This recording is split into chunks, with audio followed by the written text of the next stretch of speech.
So hello everyone, चलो कुछ और फिल्म्स की पीवाईक्यू कर लेते हैं। तो ये अपना 2024 का पेपर है, ठीक है।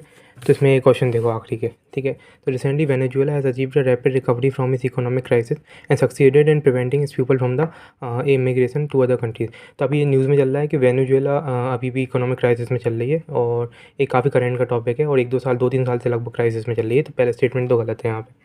अभी इस तरह के क्वेश्चन में क्या होता है कि जब पहला स्टेटमेंट एक और स्टेटमेंट गलत है, वैसे आंसर आ जाता है। तो इसका आंसर डी होगा कि 1 is incorrect, second is correct, ठीक है।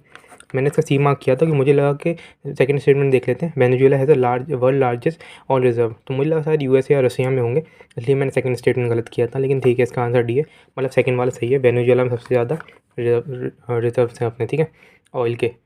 तो डी आंसर है। उसके बाद अगला आते हैं फिर reference to digital India land record modernisation programme. ये काफ़ी न्यूज़ में चल भी रहा है आजकल।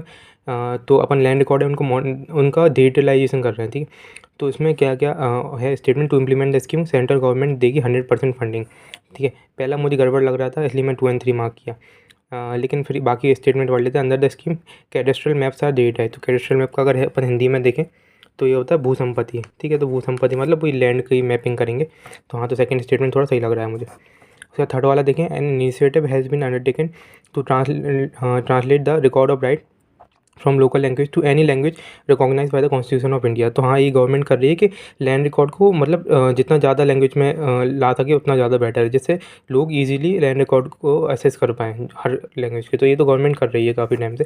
2 और 3 सही है।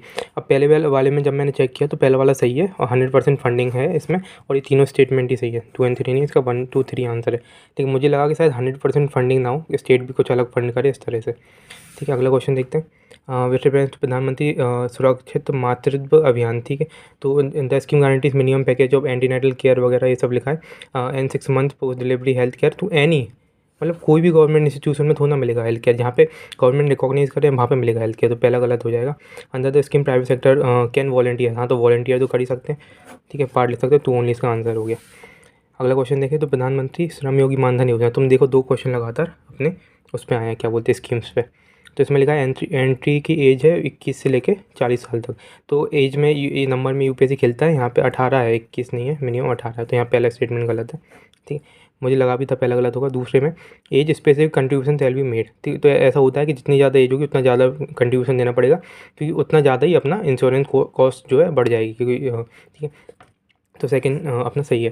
उसके बाद अपन पहला गलत हुआ तो ए और डी हट गए। अब 2 सही है। थर्ड वाला देखते हैं हम, ईच सब्सक्राइबर अंडर स्कीम 3000 रुपये मिलेंगे, ठीक है, 60 साल तक। तो ये तीसरा सही स्टेटमेंट है। चौथा गलत हो जाएगा कि यहाँ पे डॉटर कवर नहीं किया है, ठीक है।